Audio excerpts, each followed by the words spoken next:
Anaïs, tu es gérante d'une boutique de e-cigarettes, cigarettes électroniques. Tu as une question de Sarah, elle a 32 ans et elle aimerait savoir qu'est-ce qu'on fait comme économie. Est-ce qu'on fait vraiment une économie en fumant une cigarette électronique par rapport à une cigarette classique? Alors l'économie elle est vraiment réelle puisque avec la cigarette électronique on va dépenser en moyenne une trentaine d'euros par mois. Voilà. En changeant tous les éléments. En changeant les consommables, en comptant les e-liquides.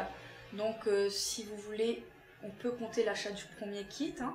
Oui bien sûr, parce qu'il faut une moyenne de 20, à partir de 25 euros comme je le dis. À partir de 25 euros on peut avoir sa e-cigarette de base. Oui.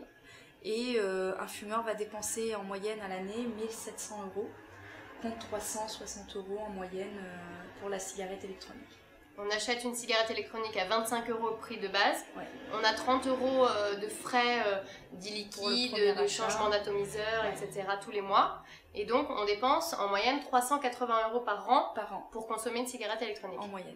Alors qu'un fumeur moyen va fumer un paquet par jour, 7 euros par jour. Oui, voilà. Et on arrive à 1730 euros. Le prix d'un voyage, par exemple. Voilà, un beau petit séjour à l'île Sœur, en métropole.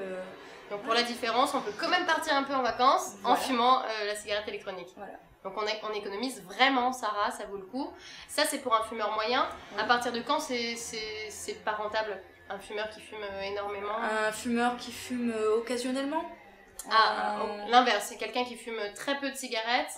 Va dépenser plus en achetant tous les produits. Alors pas forcément plus puisqu'il va acheter un atomiseur tous les 1 mois et demi, 2 mois.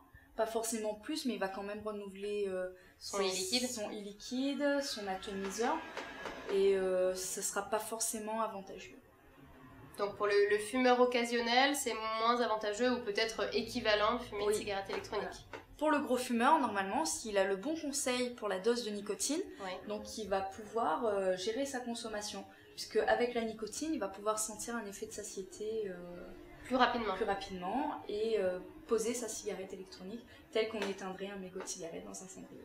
Donc très important, demander conseil à son vendeur spécialisé pour ne pas faire des achats inutiles et bien cibler sa consommation. Voilà. Merci beaucoup. Merci. Merci Sarah, à bientôt.